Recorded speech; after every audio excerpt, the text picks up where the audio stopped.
Yes, lease की first class है।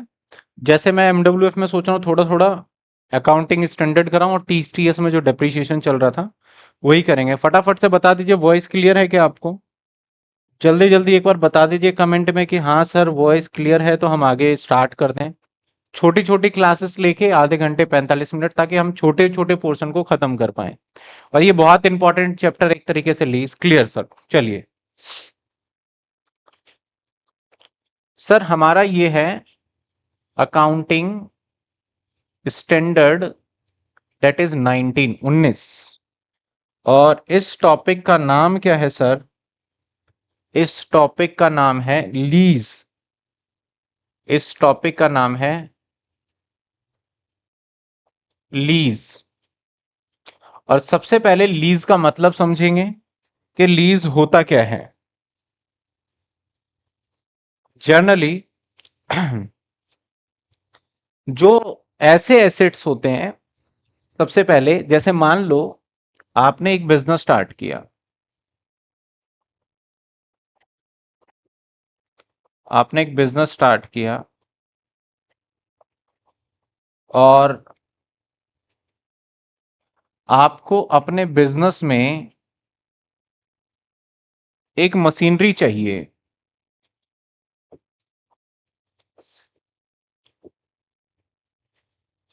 ठीक है, और इस मशीनरी का कीमत मान लेते हैं 2 करोड़ है, 2 CR।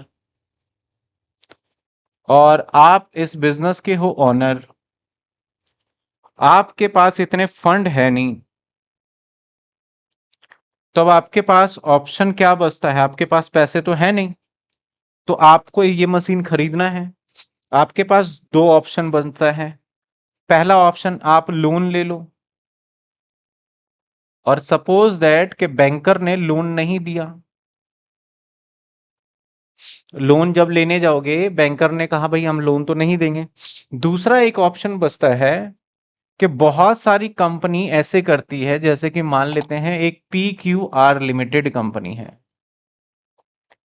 एक है हमारा XYZ लिमिटेड। ठीक है, अब सबसे पहले मशीनरी की जरूरत किसको है ये बताओ मुझे? XYZ लिमिटेड को। और PQR लिमिटेड के पास बहुत सारा पैसा है। ठीक है, बहुत सारा पैसा है, इसके पैसे की कमी नहीं है। तो खूब सारी ऐसी कंपनी होती है जो कि क्या काम करती है, वो बोलती है कि भाई जिसको जो भी जरूरत हो ना मेरे पास आ जाओ, मैं दे दूंगा। कोई भी चीज चाहिए मेरे पास आ जाओ, एसिड्स। तो मान लिया जाए अगर ये इसके पास आएगा और इसको मशीनरी 2 करोड़ का है, फिर ये क्या करेगा, ये कंपनी जो है ये एक मशीन खरीदेगा न्यू। ये न्यू मशीन खरीद लेगा।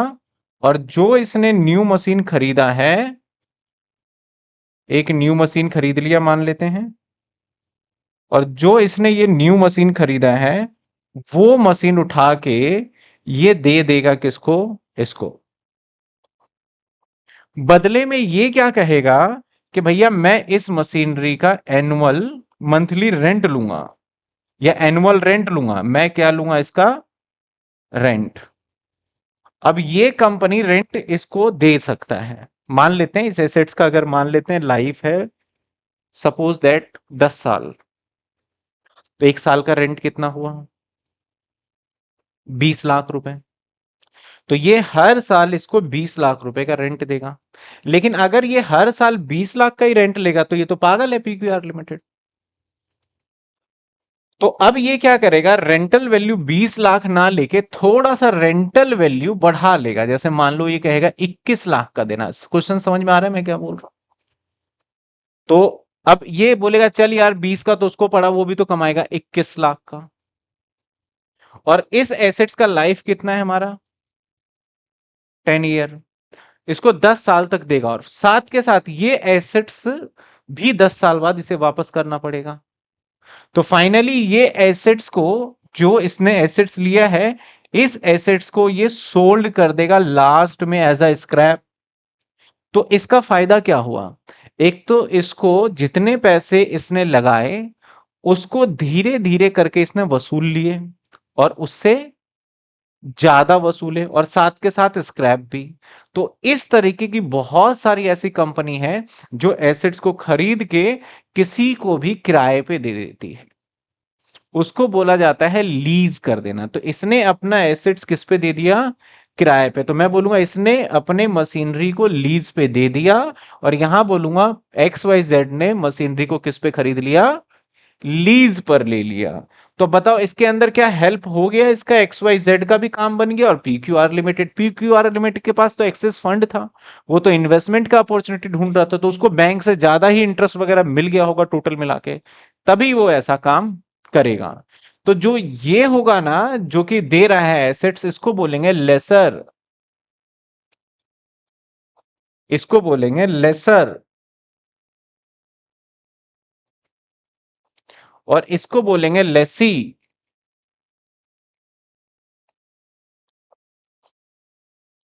लेसी। तो एक लेसर है और एक लेसी है। तो सिंपल सी बात है, जो अपना रेंट पे सामान देगा, जैसे इसने क्या करा, अपना सामान रेंट पे दिया, तो ये कौन है? लेसर। और ये कौन है? लेसी। ठीक है ना? तो लेसर और लेसी, तो हमारा लीज के टर्म्स में तो यहां दो व्यक्ति इन्वॉल्व रहने वाले हैं सर। कौन कौन है? एक जो एसेट्स को किराए पे चढ़ाएगा, उसको क्या बोलेंगे अकाउंटिंग टर्म्स में? लेसर। और एक जो एसेट्स को किराए पे लेगा, उसे क्या बोलेंगे? लेसी। तो हम दोनों के पॉइंट ऑफ व्यू से एक वैल्यू निकालेंगे कि भैया इसको एक्चुअल एसेट्स कितने का पड़ा, और इसको एक्चुअल एसेट्स कितने का पड़ा, दोनों में किसका फायदा और किसका नुकसान, ये निकालना होगा हमें एक तरीके से। नुकसान तो नहीं, एक्चुअल क्या है। तो जो लीज टर्म्स है ना, ये दो पार्ट में बांट दिया गया है। अगर हम लीज की बात करें, तो दो प्रकार के लीज होते हैं हमारे सर। सर दो तरीके का कौन कौन सा लीज होगा? सर एक होगा हमारा ऑपरेटिंग लीज। बहुत पॉपुलर क्वेश्चन एग्जाम में पूछा जाता है, what is the difference between the operating lease and financing lease. Difference हम बाद में देखेंगे, पहले हम ऑपरेटिंग और फाइनेंसिंग लीज को समझ लेते हैं। तो बोला जाता है एक दो लीज कौन सा, एक है ऑपरेटिंग,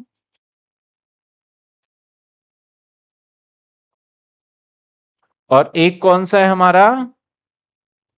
फाइनेंसिंग लीज।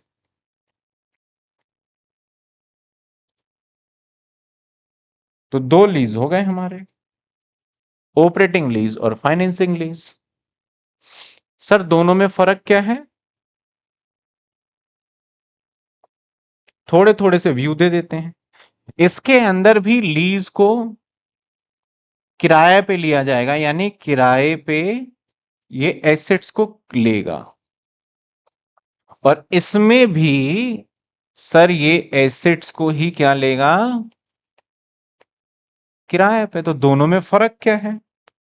फर्क ये है, पहला पॉइंट, जो एसेट्स का लाइफ है ना, अगर यूज की बात करें, तो ये यूज जो एसेट्स को करेगा ना, लेस देन मान के चलो 50% यूज करेगा। यानी जैसे एसेट्स का लाइफ 20 साल है, तो ये बोलेगा भाई मेरे को 3 साल के लिए चाहिए, किराए पे देगा तो बता। तो वो जो कंपनी है वो 3 साल के लिए दे देगा, बाकी फिर बाकी के किसी और को दे देगा, वो उसका काम ही किराए पे देना है। जैसे आपने सुना होगा, एसी भी किराए पे मिल जाता है, कार भी किराए पे मिल जाता है, बड़े बड़े ट्रक भी लेने तो किराए पे मिल जाता है। तो किराए पे नहीं होता, लीज पे होता है। बहुत सारी कंपनी यही काम करती है, लीज पे लेके काम कर देती है, मतलब उनका। तो अगर 50% से उसके लाइफ को कम आप इस्तेमाल करोगे, तो इस लीज को हम क्या नाम देंगे? ऑपरेटिंग। अगर आप मोर देन 50%, या मैं मान लूं कि करीब 70-80%, major part, substantial part, substantial word का मतलब होता है मेजर पार्ट, अगर मेजर पार्ट किसी ने यूज किया, तो मैं बोलूंगा भैया जो तुम्हारी लीज है वो कौन सी लीज है? फाइनेंस। और जो कम 50% से लेस देन पार्ट यूज किया, तो तुम्हारी कौन सी लीज है? ऑपरेटिंग। दूसरा कैसे पहचानोगे? सर ये अपने बुक्स ऑफ अकाउंट में, यानी अपना ये इसको रेंट एज एन एक्सपेंस मानना पड़ेगा इसे, क्योंकि ये तो कुछ समय के लिए ले रहा है। ये रेंटल एज एन एक्सपेंस मानना पड़ेगा, ये डेप्रीशिएशन नहीं चार्ज कर सकता। ठीक है ना? लेकिन ये जो है उस एसेट्स को ही कहां दिखाएगा सर, क्योंकि ज्यादा से ज्यादा पार्ट यूज कर लिया, तो उस एसेट्स को कहां दिखा देगा? ये बैलेंस शीट में दिखा देगा।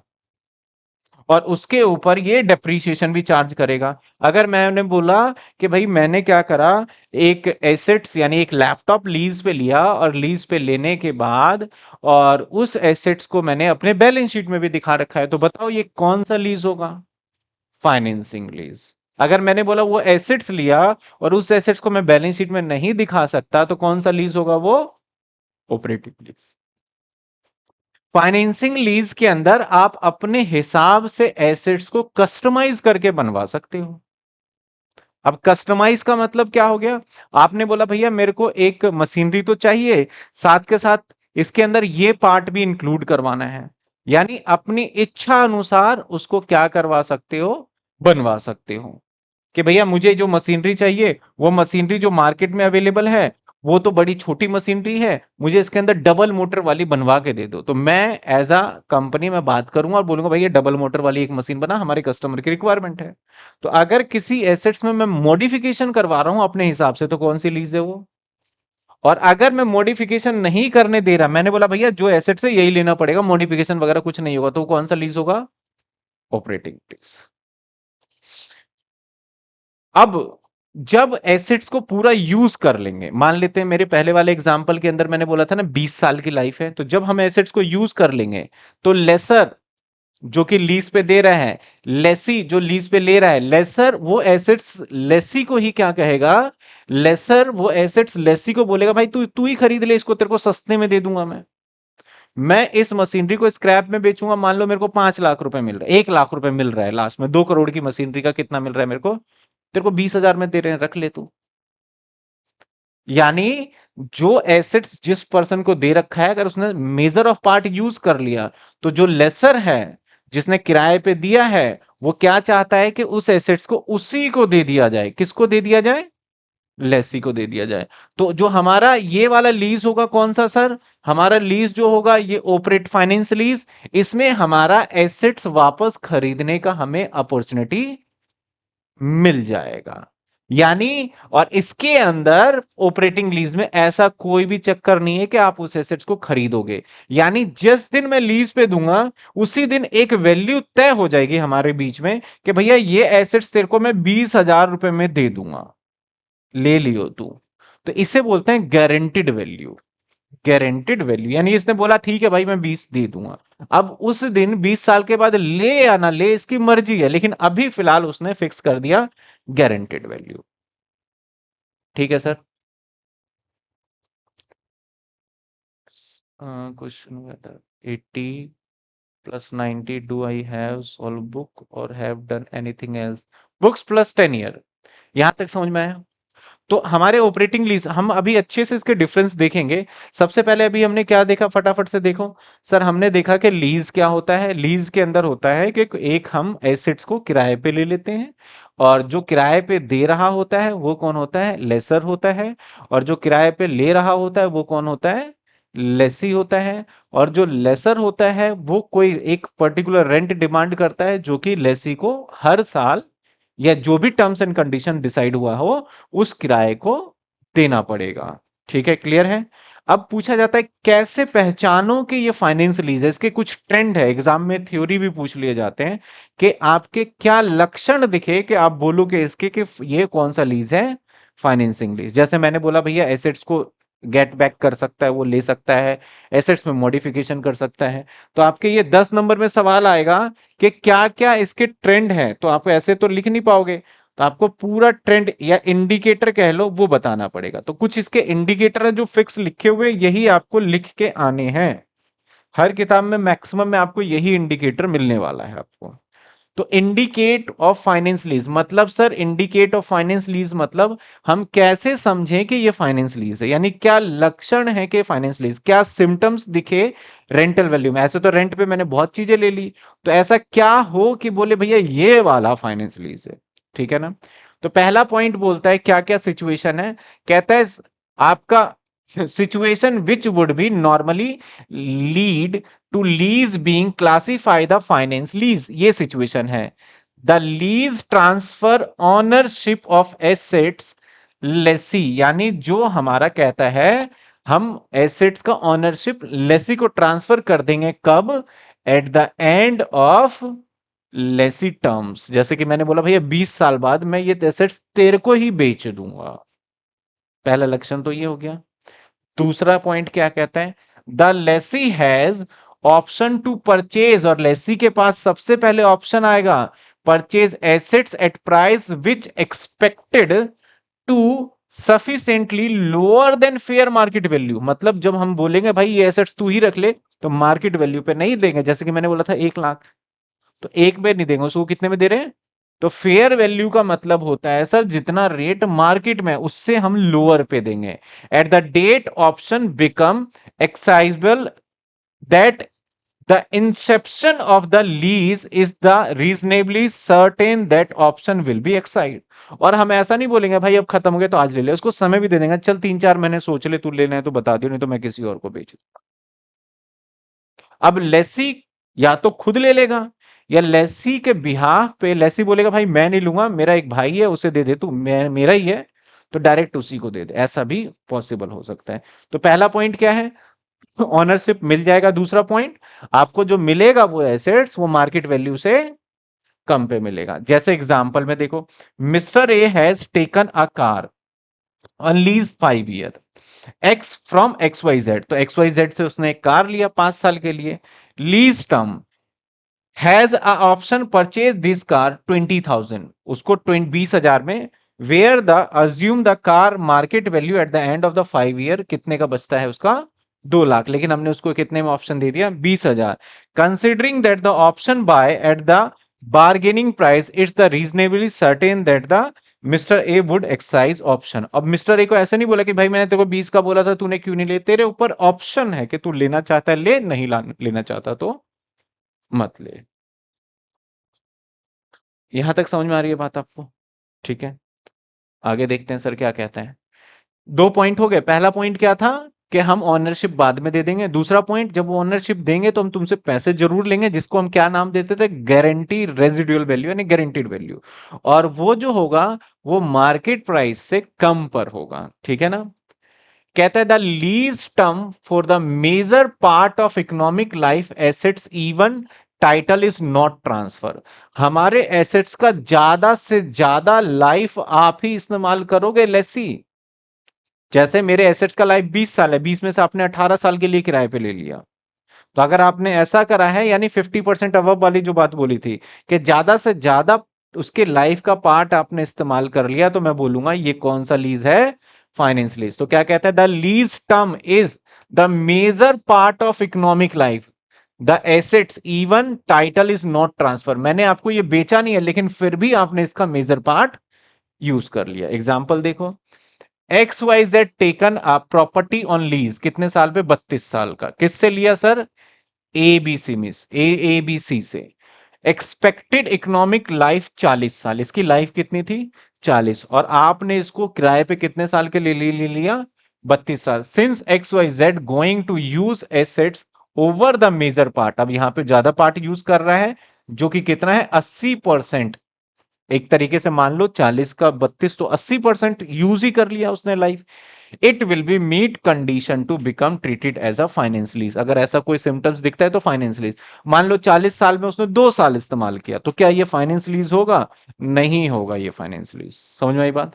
पहला पॉइंट क्या था, एसेट्स आपको वापस मिल जाएगा लास्ट में, सस्ते में मिलेगा। तीसरा पॉइंट क्या है, उसका मेजर पार्ट आप इस्तेमाल करोगे।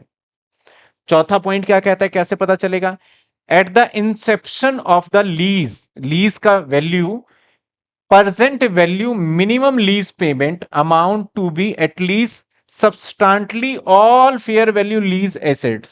अब इसका कहने का मतलब होता है, अब देखो यहां पे एक वर्ड आया है, इस पॉइंट को हम प्रैक्टिकल जब क्वेश्चन करेंगे तो समझेंगे। यहां पे एक वर्ड आ गया प्रेजेंट वैल्यू।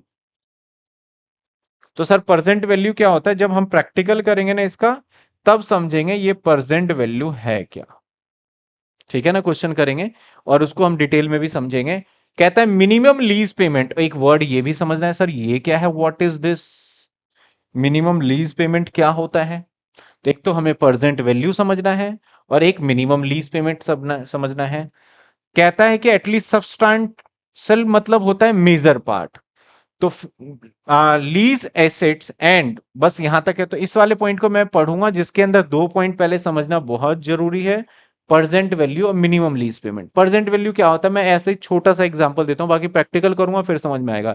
जैसे मान लो अगर आज मेरे पास 100 रुपए है, तो क्या इस 100 रुपए कल मुझे बोले कोई कि मैं आपको 1 साल बाद 100 रुपए लौटा दूंगा, तो क्या उस 100 रुपए की वैल्यू 100 रुपए रहेगी या घट जाएगी? घट जाएगी।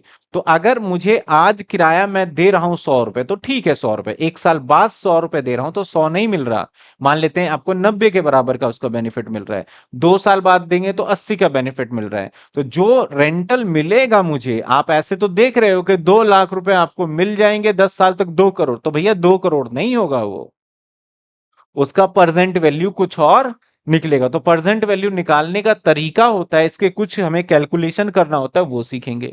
मिनिमम लीज पेमेंट क्या होता है कि कम से कम तो हमें इतना पैसा उससे रिकवर हो जाएगा। जैसे एक रेंट और एक उसने लास्ट में बोला था कि भैया मैं इतने का खरीद लूंगा।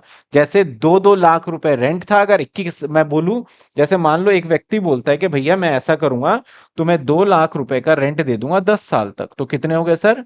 20 लाख। एक तो रेंटल हो गई, इसमें ऐड कर दो, उसने बोला ठीक है ये एसेट्स मैं आपको बेच दूंगा 50,000 में, तो कितने का बिक गया टोटल? 20,50,000। तो minimum rent, minimum lease payment कितना हो गया? जितना पैसा जिसने किराए पे दिया है उसको पैसा मिल जाए टोटल, उसे क्या बोलेंगे? मिनिमम लीज पेमेंट बोलेंगे। अभी प्रैक्टिकल क्वेश्चन भी देखेंगे हम अगली क्लास के अंदर, देखेंगे, अभी स्लाइड नहीं लगाया मैंने, पहले हम थ्योरेटिकल देख लेते हैं। तो पहला पॉइंट क्या था सर, लीज के अंदर किसको बोलेंगे लीज? आपका एसेट्स का ऑनरशिप आपको दे दिया जाएगा। पहला पॉइंट है the transfer of ownership lessee को दे दिया जाएगा। दूसरा, जो आपको ऑनरशिप मिलेगा सस्ते रेट में मिल जाएगा, ठीक है ना। तीसरा पॉइंट क्या देखा, आप उसका मेजर पार्ट इस्तेमाल कर लोगे। चौथे पॉइंट को मैंने बोला अभी रुक जाओ, प्रेजेंट वैल्यू और मिनिमम लीज पेमेंट से समझ में आ जाएगा। पांचवा पॉइंट क्या कहता है सर? सर पांचवा पॉइंट कहता है the leased assets of specialised nature. एक स्पेशलाइज्ड नेचर होता है such that only lessee can use without major modification being made, can use it without major modification being use made. यानी कहने का मतलब है लेसी इसके अंदर कुछ थोड़े बहुत मॉडिफिकेशन तो करा सकता है, काफी मेजर नहीं करेगा मॉडिफिकेशन। मैंने दिया एसेट्स, ठीक है, मैंने दे दिया, सपोज करो एक मैंने कार दे दिया, ट्रक दे दिया, तो वो ट्रक के जैसे कई बार मकान मालिक क्या बोलता है, भैया जैसा मकान दिया है वैसा ही मेरे को चाहिए वापसी। अब बताओ मकान मालिक ने आपको दिया और आपने बीच में 2-3 दीवार वार लगवा लिया, तो वो तो बोलेगा भाई कि ये क्या कर दिया यार तुमने मेरे मकान का। जबकि आप बड़ी बड़ी कंपनी को देखोगे जो उसको किराए पे मिलता है तो पूरे कैबिन वेबिन तो बनाते ही हैं। मान लो स्टेट बैंक में जाओगे तो सारे स्टेट बैंक क्या है, किराए पे हैं। तो वो तो अपना ऑफिस कैबिन वगैरह क्या करते हैं, खुद बनाते हैं ना। तो ऐसे ही वो ज्यादा मेजर पार्ट नहीं कर सकते, ऐसा नहीं कर सकते बिल्कुल फिक्स करा ले। तो आपको जो एसेट्स देगा, आपको जितनी जरूरत है परमिशन लेके उतना उस एसेट्स में आप क्या कर लीजिए, मॉडिफिकेशन अपनी जरूरत के हिसाब से। और मेजर मत करिएगा कि पता चले पूरा एसेट्स ही बदल दिया आपने उसको। तो इस लाइन का कहने का मतलब है क्या, the leased assets is specialised nature, मतलब मुझे जरूरत के हिसाब से मिला है, such that only the lessee. तो लेसी कैन यूज, जिसको कौन यूज करेगा, सिर्फ और सिर्फ लेसी ही यूज करेगा क्योंकि मैंने अपने डिमांड पे मांगा है। It is the without major modification being made, और उसको बिना मेजर मॉडिफिकेशन किए हुए उसको इस्तेमाल भी करना है, उसको दिया जाएगा। यानी उसके अंदर ज्यादा मॉडिफिकेशन नहीं कर सकता, लेकिन हाँ मॉडिफिकेशन कर सकता है, लेकिन ऑपरेटिंग लीज में ये नहीं है। जैसे कि for example PQR, hospital order 10 ambulance, उसने क्या करा भैया, 10 एम्बुलेंस चाहिए। अब 10 एम्बुलेंस के अंदर specially design as per the requirement of PQR। अब एम्बुलेंस के अंदर तो भैया अलग है, उसने बोला भैया एक ऑक्सीजन का भी सिलेंडर होना चाहिए, स्ट्रेचर भी होना चाहिए, ये सारी मॉडिफिकेशन होनी चाहिए। आगे कहता है these ambulance are taken on lease and it cannot be used by anyone else without major modification। भैया अब हॉस्पिटल ने लिया है, उसने ऐसे ऐसे काम कर लिया, तो कोई दूसरा इसको यूज नहीं कर सकता। मेजरली कौन करेगा, यही यूज करेगा। This would be meet condition of the finance lease, इसने फाइनेंस लीज कर दिया। यानी आपके एसेट्स को दूसरा कोई इस्तेमाल नहीं करेगा, उसमें करने के लिए मेजर मॉडिफिकेशन की जरूरत पड़ेगी दूसरे किसी को, और आप भी इतना मॉडिफिकेशन नहीं करवा सकते। ठीक है, तो ये कौन सा लीज हो गया, ई पार्ट। आगे देखते हैं सर, कुछ एडिशनल भी इंडिकेटर है, situation which individually combination could be led lease being a finance lease. कुछ और एक्स्ट्रा पॉइंट बनते हैं जिससे पता चलेगा, जैसे if the Lesi can cancel the lease. अगर मान लो मैंने बोला भैया मेरे को एक ना मशीनरी चाहिए, मेरे को एम्बुलेंस चाहिए मान लो, और उसने बोला ठीक है भाई खरीद लिया, और खरीद के उसको दे दिया। अब खरीद के आने के बाद मैं बोलूं यार अब नहीं चाहिए एम्बुलेंस, उस टाइम पे चाहिए था, तो ऐसे तो भाई सामने वाले ने तो मेरे लिए वो एम्बुलेंस खरीदा था, और मैं मना कर रहा हूं तो उसका तो नुकसान हो जाएगा, तो उसके नुकसान की भरपाई मुझे करना पड़ेगा। तो क्या कहता है लाइन देखो, if the lease can cancel the lessee and the lessor losses, जो लेसर का लॉसेस है associated with the cancellation borne by, यानी उसका जो सामने वाले का नुकसान हो गया बेचारे का 50,000 1 लाख 2 लाख का, वो मुझे देना पड़ेगा। अगर ऐसा हो रहा है तो समझ लेना ये कौन सा लीज है, फाइनेंस लीज है। If any gain or loss from fluctuation of residual value accrue to the lessee. अब जब हम उसे बेचेंगे एसेट्स को, तो जब एसेट्स फाइनली बेचेंगे तो बेचने में हमारा नुकसान भी हो सकता है और फायदा, क्योंकि फेयर मार्केट वैल्यू 1 लाख है, मैं उसे दे रहा हूं 20,000 में, तो उससे कोई नुकसान फायदा हो सकता है। For example lessor agree allow rent rebate, आपका equivalent amount of disposal value lessee at the assets of the end. कहने का मतलब है कोई भी फायदा या कोई भी नुकसान होता है from the fluctuation of residual value, मतलब लास्ट वाली वैल्यू को चेंज होने में, एक्रू टू द लेसी। और ये इसके लिए कौन बेनिफिट इसका लेगा, लेसी को होगा। ठीक है ना, क्योंकि एसेट किसने खरीद लिया, लेसी ने, तो उसको करेगा ये। फॉर एग्जाम्पल लेसर ने एग्री किया था कि भैया रेंट में हम तुम्हें रिबेट देंगे, तो किसका फायदा हो रहा है रेंट में रिबेट देने के बाद, लेसी का। Equivalent most of disposal value of assets, यहां पे होता क्या है, इसको भी हम प्रैक्टिकल में करेंगे तो देखेंगे। कई बार होता है कि दोनों लीज टर्म्स को, अब देखो ये सर बना क्यों, ये तो सिंपल सी बात है, रेंटल वैल्यू लेके खत्म करते हैं। लोग वहां क्या करते थे, मैंने उसको दे दिया एसेट्स, अब सामने वाला पार्टी डेप्रिसिएशन दिखा रहा है, उसका प्रॉफिट कम हो रहा है, रेंट वैल्यू दिखा रहा है, उसका प्रॉफिट कम हो रहा है। अब जब उसका प्रॉफिट कम हुआ तो वो इनकम टैक्स तो बचा ही रहा है 30% सीधा। और मैं क्या कर रहा हूं, मैंने लीज पे दे रखा है, तो एक ब्लैक मनी जो है एक तरीके से व्हाइट होके मुझे फेयर तरीके से मिले जा रहा है। समझ रहे हो, तो सामने वाले पार्टी ने क्या करा, सस्ते में एसेट्स भी बेच दिया, तो इसका भी लॉस हो गया, ये भी दिखाना है। तो इसमें कहा गया जो भी लॉस प्रॉफिट होगा वो 1 साल में नहीं दिखाने देंगे, उसको एक प्रपोर्शनेटली बेसिस पे दिखाते हैं, जो हम आगे देखेंगे। C part, if the lease can continue the lessee for secondary period rent which is substantially lower than market rent। अब मान लेते हैं एसेट्स का वैल्यू 20 साल था या 10 साल था, अब लगता है कि यार एसेट्स तो अब भी 5 साल चल जाएगा। उसने बोला भाई साहब ये तो एसेट्स तो अभी चलेगा, उसने बोला ठीक है भाई फिर से ले ले तू रेंट पे।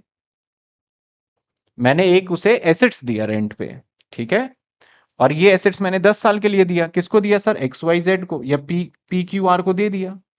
अब एक्स वाई जेड ने ये दिया था, तो अब मुझे 10 साल बाद तो ये एसेट्स को वापस करना होगा ना एक्स वाई जेड को। लेकिन मैंने बोला भाई साहब ये ना एसेट्स तो बढ़िया कंडीशन में, अभी 2-3 साल तो मैं यूज कर लूंगा।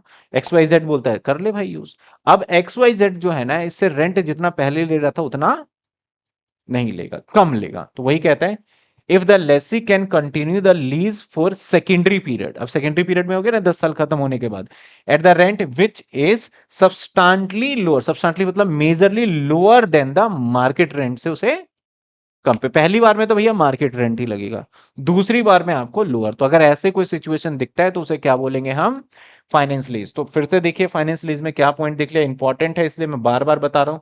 एसेट्स आपको लास्ट में ऑनरशिप ट्रांसफर कर दिया जाएगा, और जो ऑनरशिप दिया जाएगा वो किस पे दिया जाएगा, सस्ते पे, lower than fair market value. इसके बाद एसेट्स का मेजर पार्ट आपने ही इस्तेमाल करना है, तभी माना जाएगा कौन सा लीज है ये, फाइनेंस लीज है। ये वाला पॉइंट मैं बाद में करवाऊंगा। इसके बाद ई पार्ट, मेजर पार्ट आपके अकॉर्डिंगली मॉडिफिकेशन होके आ जाता है, आप नहीं कर सकते, आपको ही ये एसेट्स यूज करना पड़ेगा, दूसरे के लिए बना ही नहीं है। इसके बाद आगे आ जाते हैं सर। आगे कहता है कि जो लेसी अगर कैंसिल करता है इसको, तो जो भी नुकसान है उसकी भरपाई कौन करेगा? उसकी भरपाई लेसी को करना पड़ेगा। ये वाला पॉइंट अभी मैंने मना कर दिया। सी पॉइंट है कि आप सेकेंडरी पीरियड के लिए जब लोगे तो आपके लिए क्या माना जाएगा? ये सस्ता। तो क्या क्या इंडिकेटर है? पॉइंट नंबर 1 ऑनरशिप मिल जाएगा, पॉइंट नंबर 2 सस्ते में मिलेगा, पॉइंट नंबर 3 मेजर पार्ट आप उसका इस्तेमाल कर लोगे, पॉइंट नंबर 4 मॉडिफिकेशन करवा लोगे। पॉइंट नंबर 4 क्या है आपका? मॉडिफिकेशन। डी वाला ये वाला पार्ट छोड़ दिया, मैं इस पे आ गया क्योंकि ये बाद में बताएंगे, ठीक है। मॉडिफिकेशन। इसके बाद पॉइंट नंबर अगर 5 बोले, कैंसिल करोगे तो भरपाई आपको करना पड़ेगा। पॉइंट नंबर 6 अगर बताएं तो आप सेकेंडरी टाइम पे जब लोगे तो लोअर लोगे। ये वाला पॉइंट बाद में करेंगे। तो टोटल 6 पॉइंट जो है हमें समझ में आ गया। फिर से पॉइंट नंबर 1 कौन सा है? आपको ऑनरशिप दे दिया जाएगा। पॉइंट नंबर 2 सस्ते रेट पे दिया जाएगा फेयर मार्केट वैल्यू से। पॉइंट नंबर 3 मेजर पार्ट इस्तेमाल करोगे। पॉइंट नंबर 4 मॉडिफिकेशन करवा सकते हो आप एसेट्स के ऊपर। पॉइंट नंबर 5 कैंसिल करा तो भाई लेसी तुम जिम्मेदार होगे। पॉइंट नंबर 6 आप सेकेंडरी पीरियड के लिए जब लोगे उसको तो आपको मार्केट रेट से सस्ते पे मिलेगा ये लीज। क्लियर है ये सारा पॉइंट? ठीक है। तो आपके बुक में भी मेंशन होगा, मैंने देखा नहीं है बुक में क्या है क्योंकि मैं नोट्स लगा नहीं पाया अभी तक। सेम पॉइंट डाल दिया ना। तो हाँ, मैंने कहा कि ज्यादा से ज्यादा मतलब कि सब बुक में आपको यही मिलने वाला है और ये एग्जाम में पूछा जाता है आपका। फाइनल डेट शीट आप सभी की आ चुकी है, आप लोगों ने देख लिया होगा। मेरे ख्याल एफए का पेपर कब गया है आपका ऑनर्स का, देखा आपने? जनवरी में है ना शायद, जनवरी में। और प्रोग्राम का